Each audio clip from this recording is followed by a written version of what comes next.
Hey there, everybody. Welcome to episode 4 of Backup Stories. My name is Justin Townsend. As always, I'm joined by my very good friend, Mr. Rob Newmeyer. Hello. So, we're coming to you a couple days late. Yes. We weren't able to record on Friday, and it's not because we were both binge watching Daredevil. I haven't actually seen the show yet. That's my No. plans for tonight. You're going to start it I tonight? am going to start it tonight. Like, do you plan on watching more than one episode? Or I guess we're going to have to wait and see how my wife does, Uh-huh. because she usually likes to go to sleep by like 8:30, and my son usually goes down at 8, so that doesn't even lend us time to watch a full episode. So I'll be No, yeah, that's I know I'm going to be pushing her to stay up. yeah, because they're a solid, 50 plus minutes of content. Well, I've only heard amazing things. How many are you in? I'm halfway through 4. I'm And shocked you haven't watched all of them. I haven't had time. Yeah. I mean, it came out Friday. Yeah, right? it was Friday. Friday, 3:00 our time, 3 a.m. our time. So I watched the first episode at 3:00. Because you're up at 3 a.m., of course. Yeah, I'm up anyway. Went to sleep because I knew if I could have easily stayed up and kept watching. I had stuff to do. I had a wedding I was catering the next day, so I had to do food shopping and cooking and setting up. And then Saturday all day I was catering a wedding, so I didn't have time to watch then. So yeah, I paced myself. When something was in the oven and I didn't have anything to do, I would throw an episode on, that kind of thing. Nice. I'm super stoked to watch it. I mean, the general reception to the show seems to be insanely positive, which I was a little bit surprised about. Uh-huh. I wasn't sure how it was going to go with the Netflix show, and so it's supposed to be more violent than I thought it would be as well. It's downright like disgusting at points. Awesome. There's one thing that happens in an episode that my mouth was, just wide open. And once I saw that, I was like, okay, this is where they're going. Nice. Yeah. So third episode, just be prepared. All right. That's all I'll say. All right. Very good. So I look forward to doing that and starting that tonight. Yeah, but we know a couple of people that have watched. Yeah. I think Steve has, and Hugh has. So. And they both love it. Mm-hmm. So that's exciting. Yeah, I'm trying to stay away from spoilers. I'm pretty much stayed off the internet. Before we get into books this week, Rob and I sat down and we had a chat. The last show we did a lot of bouncing back and forth about spoilers. We weren't sure when we should spoil a book and when we should leave it for you guys to read.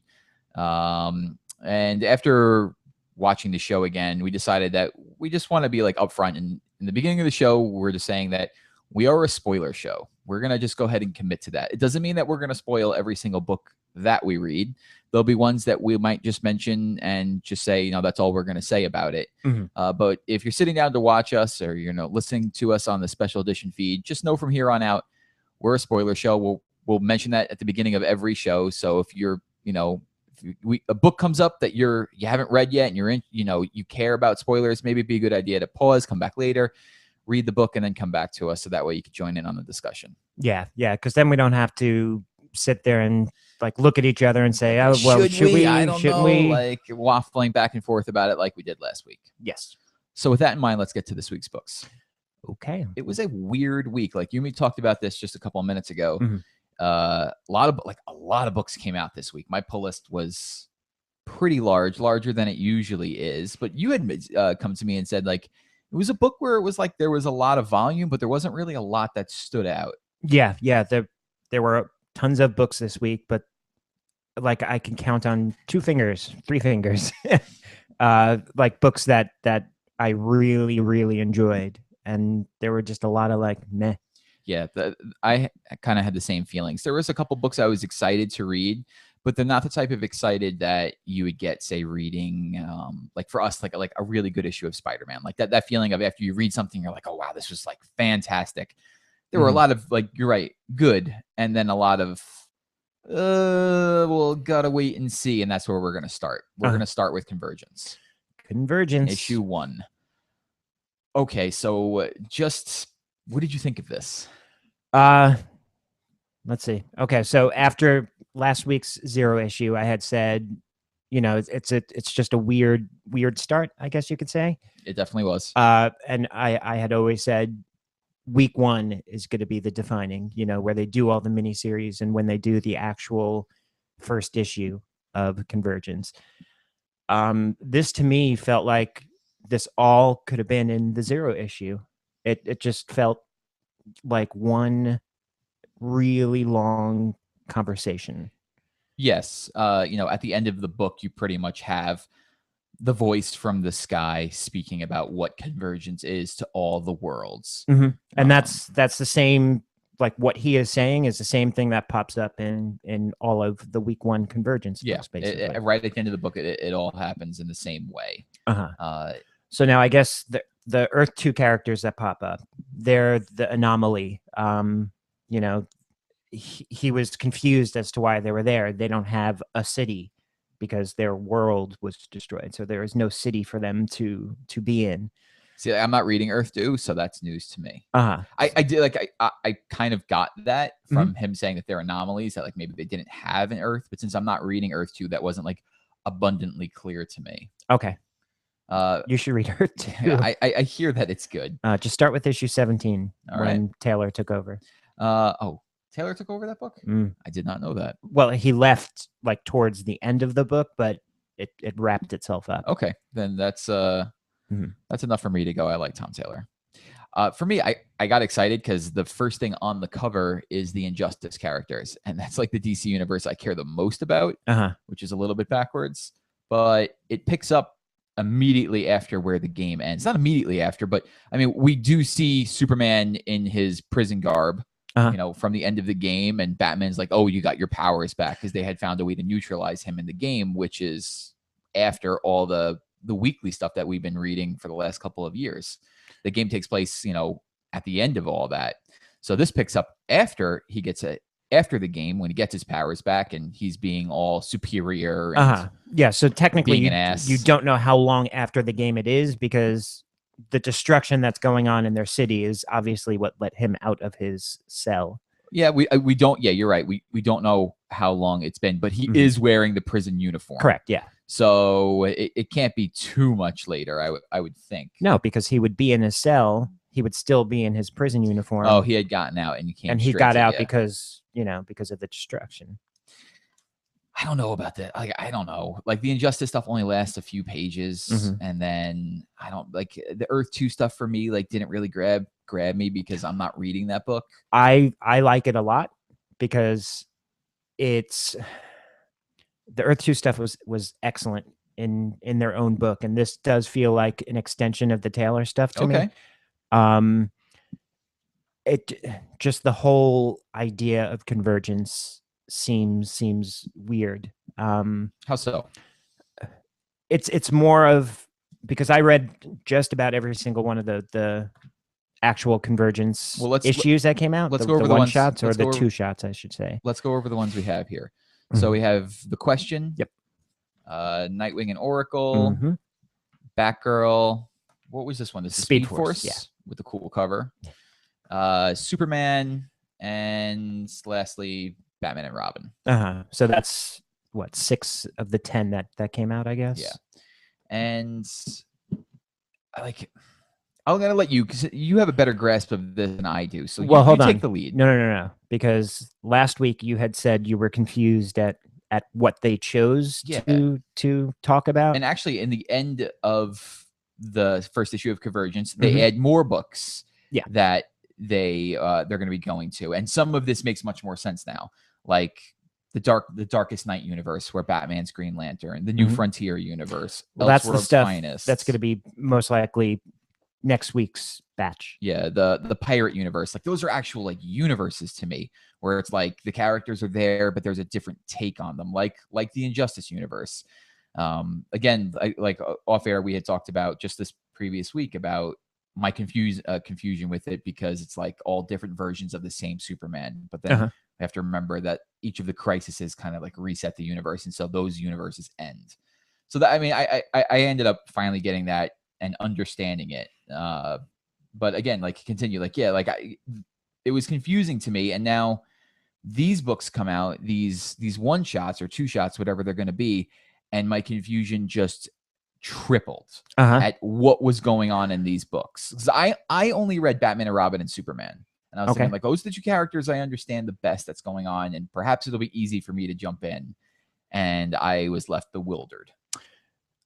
So it picks up a year after the domes have been placed. So Brainiac comes, puts these domes down on top of the cities, and then takes them away, or they're just domed off? They've been domed for a year. So, like, they're still on their Earths. No, they're on that weird. They're on that weird planet thing. Correct. Okay. Mm-hmm. So at either, well, it depends on when the writer did it, but the domes are taken off over, after a year, and the voice comes in the sky and tells them the whole premise, basically, that they have to fight for their survival, and whatever city survives is, the winner, basically. Yeah. And I had just, of course, as you're saying this, I open it up and there's Jimmy talking to Professor Hamilton. Do you really think we're on another planet? Like, okay, that was just something that I had missed. Mm-hmm. So all the domes come off, and so they're going to be having this battle royale on this planet. Correct. Okay, now that makes much more sense to me. But, like, let's take the Superman one, for instance. Like, so we have, what confused me about this one is, like, it's Superman, but he's been trapped in a dome, Gotham, for a year, where he loses his powers because he has no access to the sun. But it does, like, that's what threw me off there. It's like, what is a Superman, like a pre-52 version of Superman with a pregnant Lois Lane, doing in Gotham City? As far as I know, they didn't give any reasoning for that. They've just been in Gotham City. Yeah. Well, they all of this week's books take place in Gotham City, which I had no idea. A version of Gotham City.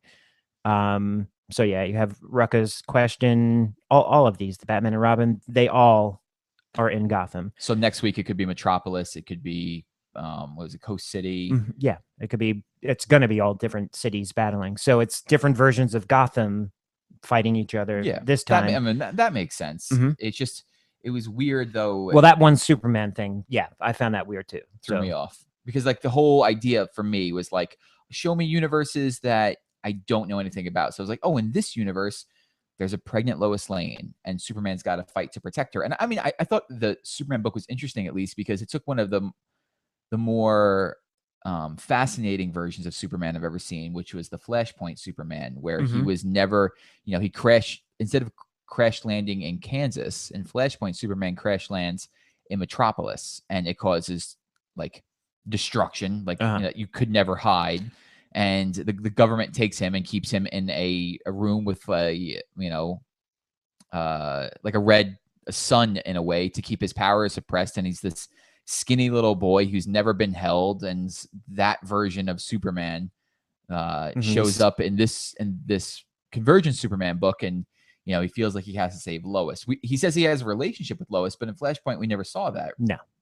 So I mean, that's interesting. Like, I'll be interested to see what happens there. And well, no, yeah. I mean, unless something after Flashpoint. In the Flashpoint, but, like, I only read the Batman Flashpoint stuff. Did they ever have, like, they had that Batman miniseries? They never had they did have a Superman. They had one. A Project Superman. Yeah, but I never read it. So maybe he did have a relationship there with Lois that it's just they're calling back to, and I don't know it. No, because that was how they captured him. Yeah, like he didn't get powers until, like, towards the end of Flashpoint. Yeah. And Lois was the whole undercover reporter, like, fighting with That's right. Like the Wildstorm characters and stuff. I forgot about that. Yeah.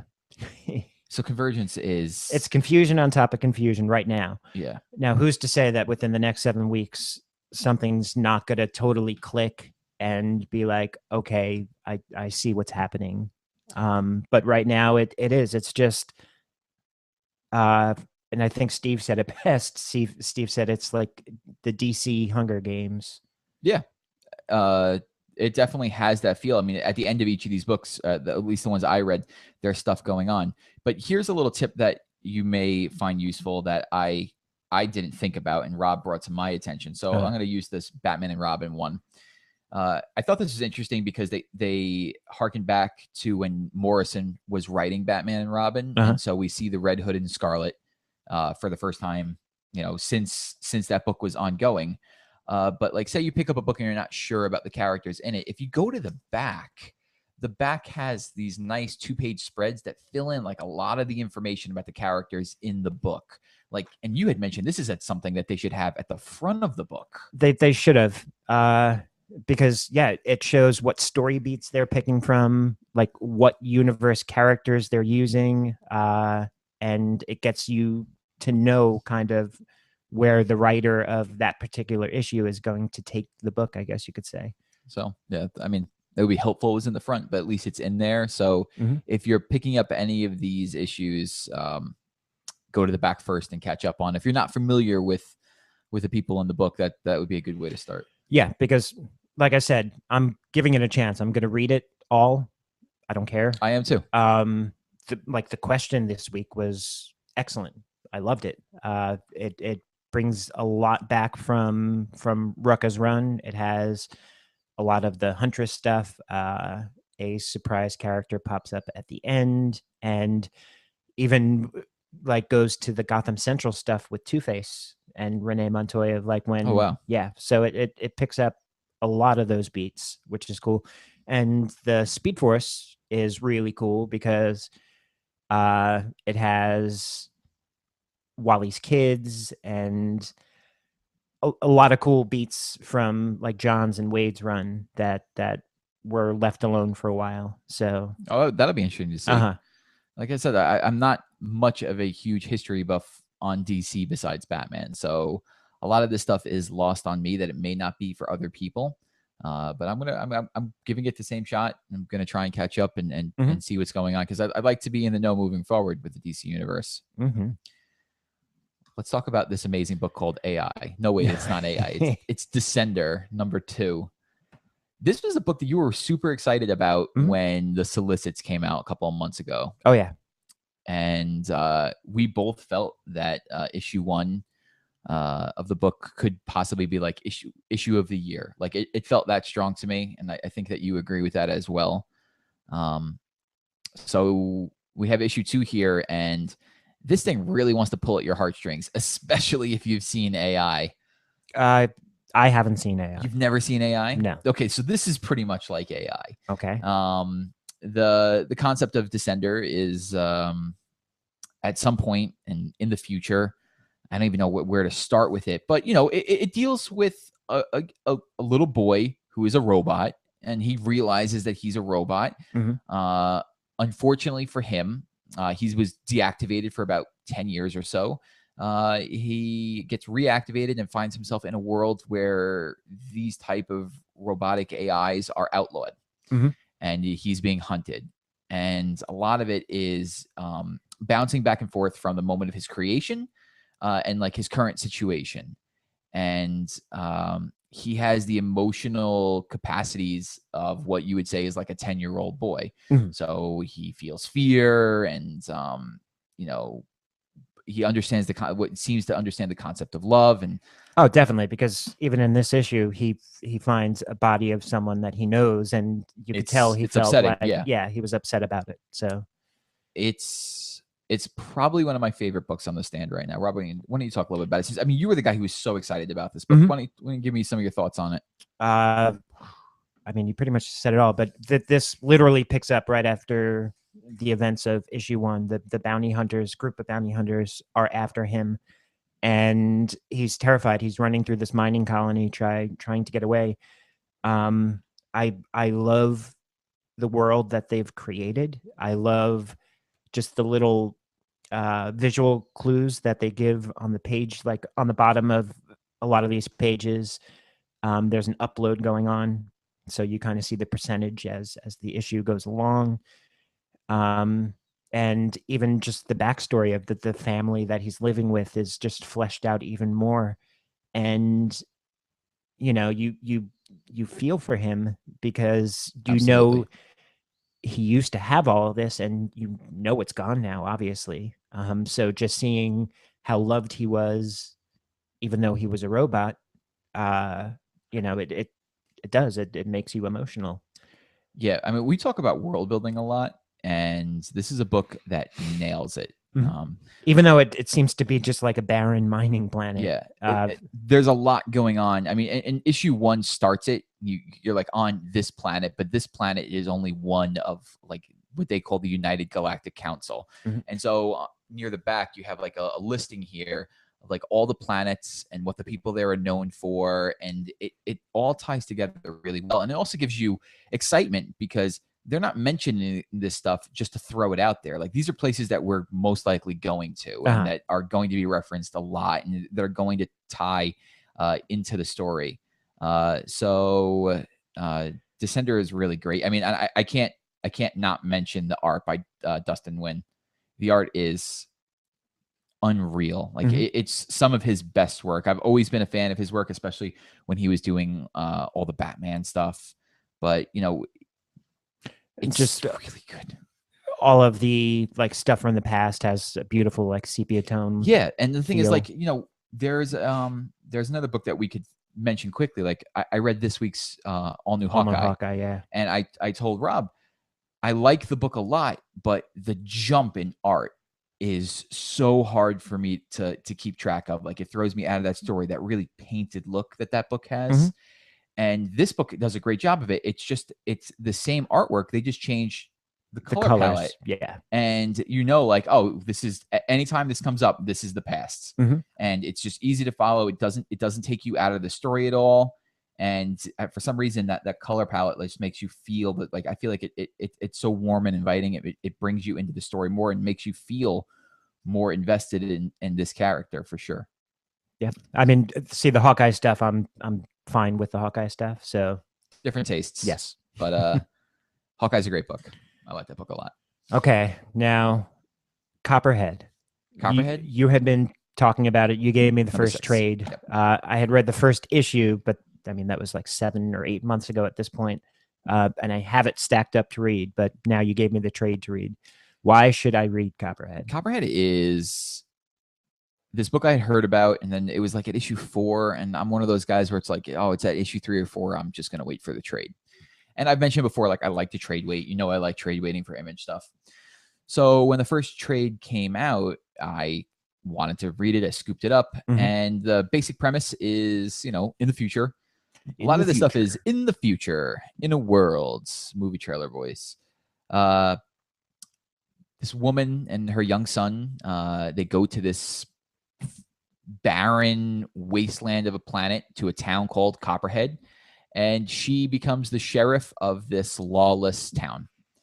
And the first trade really just dealt with her first case, you know, getting there, you know, finding a place to live, meeting who her partner is going to be, who's one of my now favorite characters in comics. And then just, you know, a murder happens and she has to solve the case. And she does that like completely in the first trade. Issue 6 is a great jumping on point if you're not interested in going back to that. It doesn't really reference that stuff in the past at all. I mean, if you had read it, you'll recognize certain things here, but you could easily pick this up and just go with it. And it's, you know, it was one of those books that I read I read the trade and I was like, this was good. I'm definitely going to read the next trade, and thought about waiting to just get the next trade. But I saw it in the pile and was like, you know what, let's give this a shot. And I'm glad that I did, because this is my favorite issue so far of the entire book. So it's only issue 6. I loved the first 5 issues. I thought they were great, but this one really stood out to me because it's more about the downtime. Like, you know, there's stuff going on, but it's more like fleshing out her and what's going on with her and why, you know, they don't really explain like why she's here. Like they mention it in the first trade, but don't give you a reason for it. But you get to know the characters a little bit better. And so that's why I liked it so much. It's really good. So now I know you read Saga. No, you don't read Saga single issues. You read Saga. Oh, wait, no, you haven't read any Saga. I haven't read any Saga. Oh, Justin. Waiting. It's going to be so great when it's finished and I can read it all in one big run. Until someone spoils that one little Come on. damn I've thing. been at this for, what is it, almost 3 years now since Saga's been running, and no one spoiled anything for me yet because I pay attention and stay away from those things. Okay. So that does not give any of you permission to tweet me any spoilers of Saga. Nope. But it's funny. Like I picked up a lot of it through osmosis. So this week, Bobby sent me a message, and the message incorporated like you were lying, and I asked him if he was lying cat because I know what that is somehow. Okay. Don't ask me. But no. So you brought up Saga for a reason. Well, it's a moot point. Okay, moot it is. We'll wait until 10 years from now. I'll ask you that question. It's not going to be that long. How do you I don't know. Okay. I don't think it's going to be that long. He wants to wait until all of Saga is done, whenever that may be. I mean, obviously, Vaughn does end his stories at some point. Usually in the 50s. Well, yeah. We're at 27 now. What if he decides to let this one run for a while? Then eventually I'll start it. But the reason that I'm doing that is because I got to read all of Y and what is it, Ex Machina, in one completed format. So I never had to wait for an issue. It was nice to be able to just sit there and but that's because the issues were already done at that point. Exactly. But so I'm 3 years in of waiting, and so far it's like it's that thing that this is good. Everyone talks about it, and you could just from osmosis that it's good and it's going to be fantastic, and it's like, but I'm not reading it, so I know that it's good, but I don't know what I'm missing out on yet. Okay. It would be harder to like have read up to a certain point and then stopped, but I didn't. I think I read like the first issue or two and was like, nope, like I can't handle waiting in between.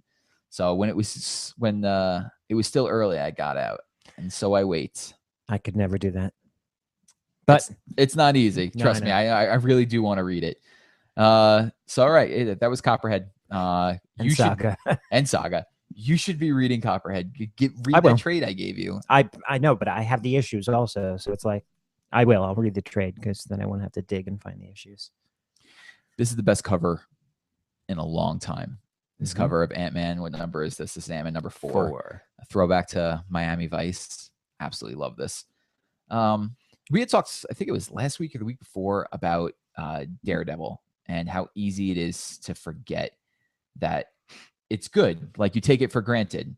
And Ant-Man's only 4 issues in, but like you look at it and you're like, oh, that's right, Ant-Man. Like I know it's going to be good, and I still like hesitate when reading it. It's like I got to be in a certain type of mood to read this, and then I read the issue and I'm like, you're just an idiot. Like this is funny and witty and very, very sharp. Very sharp. So it's 4 issues in. Are you reading this right now? Yeah, I haven't read this issue though. Okay.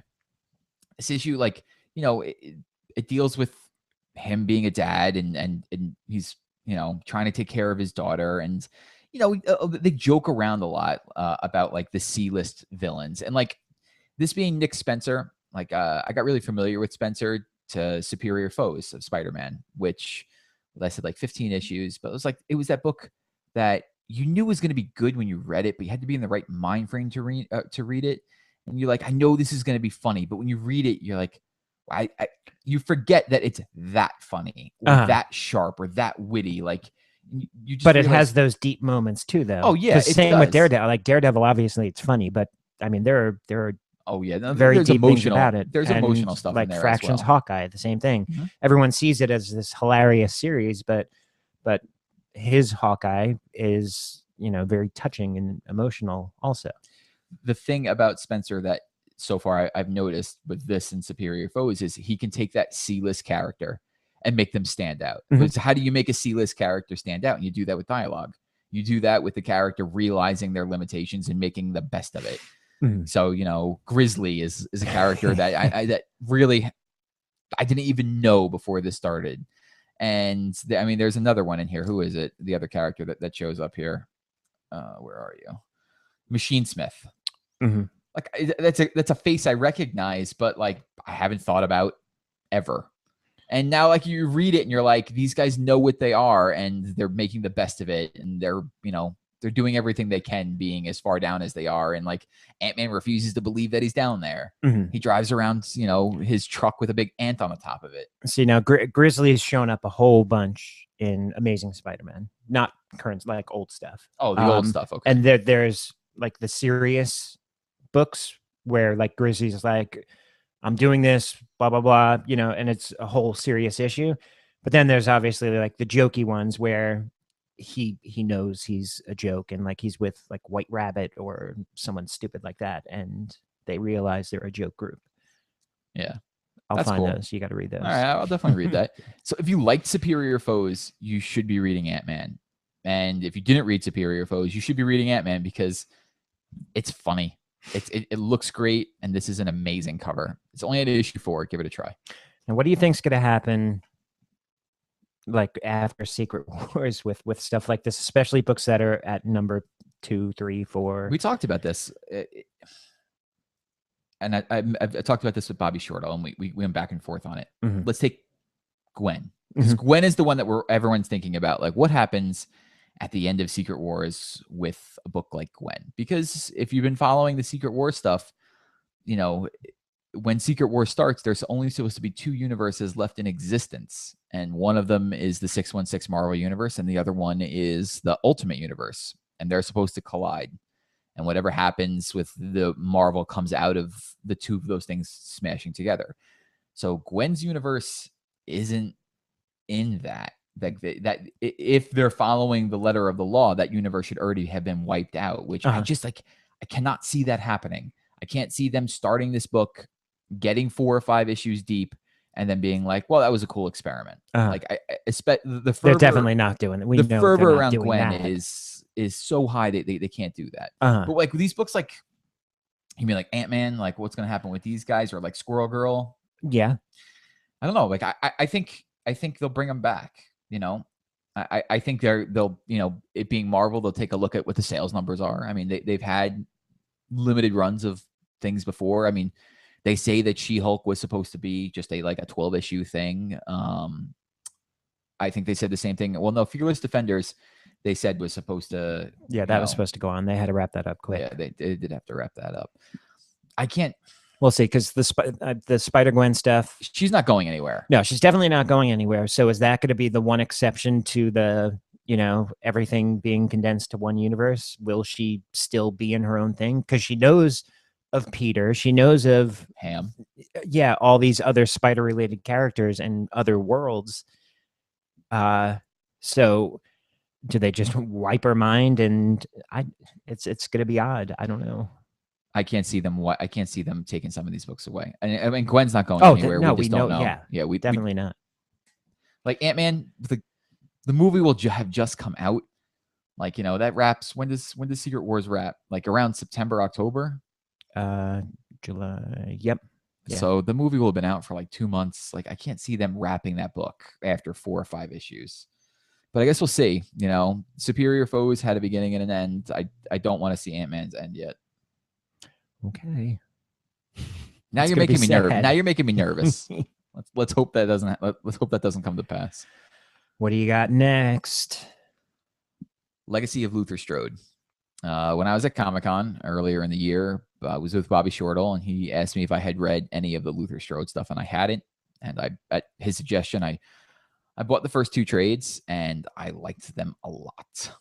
And I was really excited when they said that they were doing another one. And I thought about trade waiting for it, but then I saw it in the pile here, and it's oversized, and I wanted to read it. Now, you didn't get to read this yet. No. But you are a fan of Luther Strode. Yeah, definitely. It's interesting. What's nice is they pick up almost immediately after The Strange Talent was trade 1. And what was the second one? It's not Legacy. The Legend of Luther Strode. So it picks up right after that, and then does a time jump to 5 years in the future, where the story is coming to an end. So this is definitely the end of Luther's tale. Justin Jordan had said in the back that it might not be the end of this universe, but it's the end of Luther's tale, and whatever that means. What really got me interested when I opened the page is they start with a long ago caption, and there's 3 pages of a battle with a huge Hulk-like character, and you find out this character is Samson from the Bible, and you know, he gets seduced, and he gets the story of Samson, where he was so strong and so powerful because he had never cut his hair. And then at the end, they show, his fate when his hair is cut and he's made into a slave, and he prays to God to help him kill these people. But that's it. All they show is those 3 pages. So they're making some sort of callback to Samson and like why the characters in Luther Strode are these amazing killing machines, which I find to be fascinating. But it's definitely not the hair, because some of these people have cut their hair, definitely. Well, the top of their heads. No, look at this guy right here. He's got short hair. On the top of his head, sure. You don't know where else it's growing. Now I'm looking. No, you can't see in other places. Right there, he's bald. He's got no hair back there. It's a joke. Oh, pubic hair. Oh, God. Stop. That was the worst. That was the worst. We should just cut that out. Brr. Anyway, I really liked this. I mean, I like Luther Strode. It's hyper violent. Yeah, definitely. Hyper violent's not even the word. If you've never read any Luther Strode, I mean, this book, literally, if you shake it, blood might fall out. That's how much the gore there is in these. But it's always had like this like interesting hook in me. I'm not really one for like overly gory stuff, but this still stands out in like a special way. And so I think this is going to be 5 or 6 issues, and then that's it. Like, this tale is over. It'll be 3 trades. So I like that format. I like that format a lot. Which one? Just where it's like a 5 or 6 issue mini series, put into a trade, then another mini series starts, but based off of that universe. Yeah. Like what Hellboy does and stuff like that. Yeah, no, I think it's just really easy for people to jump in and not have to look at like a number 20 something and be like, oh, where am I? That kind. That's true. That Northlanders also did that, where it was just short stories they condensed into book form. Did you ever read Northlanders? Yeah, but Northlanders, that they had an overall number. Like, there was like number 18, 19, but there were arcs, I guess you could say. Yeah. So that was actually a better segue than I thought, because Brian Wood wrote Northlanders and Fables. As I read it. Rebels. I was like, oh, I don't want to read Fables yet. I guess when I brought Justin his books, he was looking through the pile and he passed by Rebels, and I didn't know like if he took it or not, but he was looking at my pile just now, and I asked him if he read it, and he's kind of just staring at the cover, and he's like, oh, I thought that was Fables. Yeah, because I'm waiting for the end of Fables to read it. I went off issue to issue with that because they were too sporadic and I was forgetting what was happening. So I was like, oh, I'm going to wait till the trade comes out. And then looking, I was like, I had saw somebody had mentioned this book, Rebels. And then it was like, why didn't I grab that? It was a new Brian Wood book. And you gave it to me, and I thought it was good. Yeah. Now, I'm not a huge history buff. Me either. I am not. I have my good friend Andy is, so I should ask him if he read this. Because that's right. Yeah. He would be able to tell me what was wrong just by the guns that they were using. He'd be like, oh, no, they didn't use those guns back then. They used this model with, this type of bullet casing. Oh, that's going to be super interesting then. I mean, it says in the beginning that it's a story of historical fiction, and in some places in time and events have been compressed to fit the narrative, and some key historical figures appear in locations where perhaps they never were. The writer assumes all responsibility. Okay, so I guess Andy can't bitch then, because they kind of gave their little disclaimer in the beginning. This might not all be completely accurate. But it's beautiful. That being said, yeah. I mean, they've crafted a tale of the rebels leading up to the revolution in 1775 and such. Redcoats, and I guess it takes place 2 years after the Tea Party, they were saying? 5 years after the Tea Party. But man, is it beautiful. Just the colors, and like when you see a redcoat pop up, just the brightness of their coats to the smoky, woodsy areas. I thought it was great. That's Jordi Belair on colors, right? Mm-hmm. Yeah. Those colors always stand out in a huge way. You gave me this and said, read this before we go on the show, and because we wanted to talk about it. And I said, I'm no history buff. History wasn't ever my strong suit, and not knowing a lot of it. You know about the Revolutionary War, and they had mentioned the Tea Party. Mhm. I still picked it up, read it, enjoyed it. Yeah, because there's definitely there's a narrative going on. In the beginning, you meet a kid who's being trained by his father to ambush the redcoats as they come around. And I guess it's his story, or we'll be following him Yeah, as he meets his eventual wife and such. But the first arc is going to be 6 issues. So if you're the kind of person that likes to trade weight, then I would say in 6 months, keep an eye out for the trade. I highly suggest that this is something that you would enjoy. Yeah, I agree. I enjoyed reading it, and I'm definitely gonna grab a second issue now that I know what the title is. Fables, Rebels. This I just have here. This is S.H.I.E.L.D. issue 4. I just have it as a reminder that everyone should be reading S.H.I.E.L.D. That includes me, because I'm not reading S.H.I.E.L.D. and I got scolded by Rob that I'm not reading this. The only reason is Mark Waid is writing it, and the last issue they had an amazing Spider-Man inside of Doctor Strange's mansion with Coulson kind of trying to navigate just the oddness of the mansion. So they bring Spider-Man in because of his spider sense, so he'd be able to tell what's real and what's not. That's Gotcha. why they chose him, and that's what the book is kind of based on. It's Coulson using his knowledge of all of these Marvel characters, because he used to obsess over them when he was a kid. He would sit there and study index cards.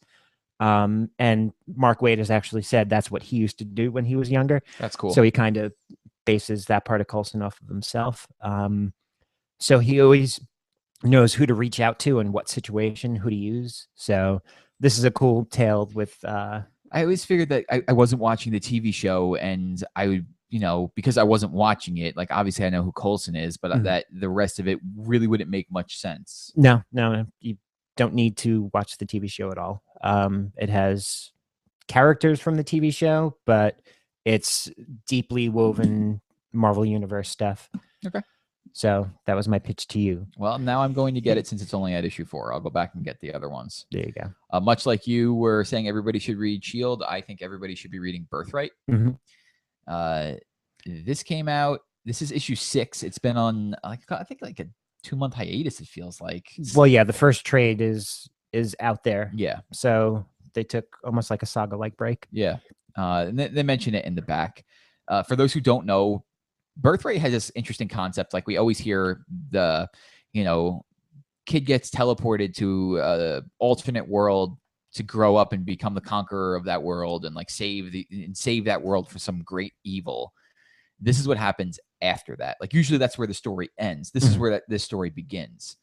And so the first trade's out. The first trade was like, I guess, the first arc of this boy who gets taken away, and he comes back a year later, but he comes back as this man who, he grew up over there and became this, big muscle bound hero with all these weapons. And now his family, who spent the last year in disarray and has fallen apart over the disappearance of their child, has this man come back claiming to be him. That's the idea of Birthright. And there is obviously much more going on than meets the eye with this character. And this picks up, this starts what they say the second arc. It's beautiful. The brother, he has a younger brother, and now the younger brother, he had an older brother, and now the older brother has become the younger brother, and it's the two of them spending time together. And the art in this book is fantastic. The story is, I like that fantasy. So do I. Epic, epic fantasy type tales, and this fits that mold really well. And it has just really like nice moments that kind of flip on you. Like there's a moment in here where there's it's not, I don't want to give anything away on this guy. It's one of the ones that we're not going to give away, but there's a moment here where, they're in the woods and they're practicing, and the older brother now is showing you the younger brother had a sword fight. And so they're fighting, and a bear, like they stumble into a bear's den, and this giant brown bear comes out, and the brother, he's like, they're like, the younger brother is like, we should act bigger than it. We should yell and, so scare it away. And the older brother's like, no, like, this is a time for peace. And so it, like, he just gets very calm and then leans down and, the bear, they show like a full page of him, like having the bear and like tickling him. And then he just brutally murders the bear so that they could eat. And the younger brother is like, what the hell? And so there's stuff that happens in there all the time that kind of just like snap. Like, it's a nice moment that just like snaps, and it snaps in a way that you're not expecting. Like, I didn't expect that to happen. And this book is filled with like a lot of that. And that's what I like about it, is like, there's the end of the first issue of this book took me by surprise, and it consistently keeps taking me by surprise. And that's what makes it stand out to me. Good. So no, I'm very excited to continue on with it. I would suggest grabbing the first trade of this. Being it's an image trade, I don't think it's any more than like $10. Yeah, $9.99. So definitely jump on this if you like anything to do with fantasy. This is up your alley. Speaking of fantasy, I mean, I had no clue. I'm surprised to have seen this in your pile. I really was. Okay, just to have something different to talk about, because I had little girls coming in for this book this week. So I was like, what the hell is this? Yeah, Maximum Ride by James Patterson. They actually shortened. No, it is still well, now it's Max Ride. So James Patterson wrote these young adult novels called Max Ride, which deals with these teenagers who are like 98% human and 2% bird. So they have wings and they could fly. And it's a story about their family and like them being experimented on. I actually read a few of them. My wife had started reading them and she gave them to me. And I read the first few, and then it got like way out of bounds and crazy. And like, it was made for a much younger audience. Oh yeah. I mean, so, okay. It's a very quick and easy read. It introduces you to the main group of characters. It tells you that they've been experimented on, and they have like it's almost like a small group of X-Men with wings, I guess you could say. And there are a bunch of werewolves after them. That's what I took from it. Yeah, that's what it seems like. So apparently it's super popular with I didn't know the younger crowd. I didn't know it was that popular. Like when we were at Comic-Con and we saw that they announced that they were going to be doing this, I was surprised, and to hear that kids were coming in looking for it, that's great. Yeah, definitely. That's really great. Being a young adult novel, if this is going to open up some doors to kids reading comics who maybe weren't reading comics, that's fantastic. And I hope that they do more stuff like this to get kids in. Yeah. So if you have kids, then by all means, I mean, there's so I would say like 12, 13. Yeah. That's appropriate. It's that young adult audience, which fits in right into that mold of, probably between 12, 13, 14. Hey, if it gets people in the doors, that's awesome. Yeah, definitely. Last two books that we're going to talk about quickly. We talked about Howard the Duck 1. Howard the Duck 2 was good. Wasn't as good as the first one. I think the first one was because it was so surprising. But you kind of see where the jokes are coming from now. You kind of could tell, like, all right, like I have an idea when there's a joke coming.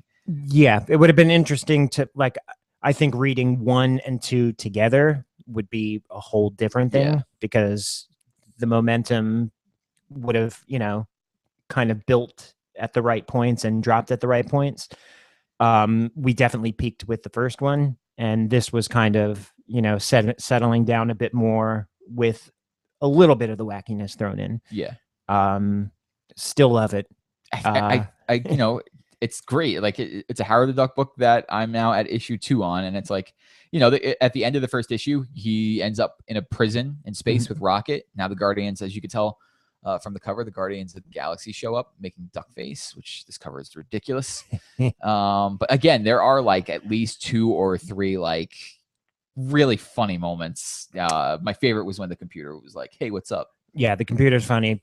If you haven't like kind of looked around, like I love to look around in the backgrounds and stuff when they're at the quote unquote Comic-Con type thing, just look at all the weird little things and text in the background. I laughed my ass off. Like even just this right here, read that part out. It said Planet Commissions will design any planet for you despite copyright issues. Yeah. Nice. So I mean they're obviously riffing on going to Artist Alley and and getting anyone to draw anything despite it not being their characters and getting paid to do it. But still, hilarious stuff. I can't wait for the next issue already. Yeah, I mean, it ends on, I'm not going to say on a cliffhanger, but yeah, I mean, it ends in a way it's like, all right, well, you know, it seems like Aunt May is holding up a tattoo parlor with a gun. So it's like, no, I got to see right back to the super wackiness. Now I got to see what's going on here. And you know, if there's Aunt May, there's got to be more Spider-Man. Okay, yeah, because he's in this book in his usual like amazing self. Like it's 2 issues in, and it's like, wow, this book just gonna make fun of Spider-Man a lot. Yes, and you know what? That's totally fine. Yep. The last one, Southern Cross #2. We didn't talk about Southern Cross the first issue, right? No. All right, so issue 2. People are mining in the future. I mean, we do a lot of stuff in the future, but in the future. There is a mining colony on Titan, which is one of Jupiter's moons, and it's not a safe place to be. People can't stay there very long. So the main character's sister is actually murdered, or she dies on the planet, and it's under what they say, like, you know, it's just like, oh, it was an accident, but she doesn't believe that. So she takes this ship. It takes a couple days to get there, and the ship is called, I think it's called Southern Cross, or it's at the, I can't remember if that's the name of the ship or if that's just the name of the what's it called? Colony. I guess the colony, or the route that they take getting there. But this book I thought was going to be more of a mystery type book. Like, she's on this ship, you know, you're thinking weird things might happen on the ship, but then weird stuff starts happening on the ship. And then it feels like at the end, like it kind of takes like a turn for the horror. Like Event Horizon type. Yeah. You know, they use this weird gravity engine, and then the end of issue 1, you see they go down to look at the engine, and then you could see kind of a face in the engine. The issue 2 ends in a way like that. You know, Rob didn't get a chance to read this, and before we started, I was like, you kind of have to see this last page. Like, you know, all of a sudden now there's like hands coming through the wall trying to get at our main character, like terrifying, dripping in blood. It's like, oh wow, this book took like a horror turn. So I thought issue 1 was good, but I wasn't sure if I was going to stick around for it. But this, like, seeing the end of this made me want to stick around and see what comes next. Yeah, no, it's right on my stack. I can't wait. Yeah, I mean, a lot to read still. Yeah, I mean, it was a big week. There's a couple of books I didn't get to finish yet either. I didn't get to read Jupiter's Legacy, which I wanted to. No, it was Jupiter's Circle. Jupiter's Circle is the prequel to Jupiter's Legacy. That just came out, issue 1, but I grabbed the first trade of Jupiter's Legacy. I wanted to read that, didn't get to. So hopefully by next week I can catch up on everything. Now, do you read the prequel first? I was thinking about that. I might do that. I don't know. But then you have to wait 2 years. Oh yeah, you're right. God knows when this will end. Yeah, Legacy was really delayed. We won't get you started on Malar. We're almost at the end of the show. I know. That actually is going to do it for us this week. Thanks for the positive feedback as always. Keep it coming to us. Follow us on Twitter at Backup Stories. You could follow Rob and me over at the Talking Games podcast. You can follow that at talking_games. My personal Twitter account is at Joroak, Joroak. And I'm at Dusk1020. Thanks for tuning in, guys. We'll see you next week. Bye.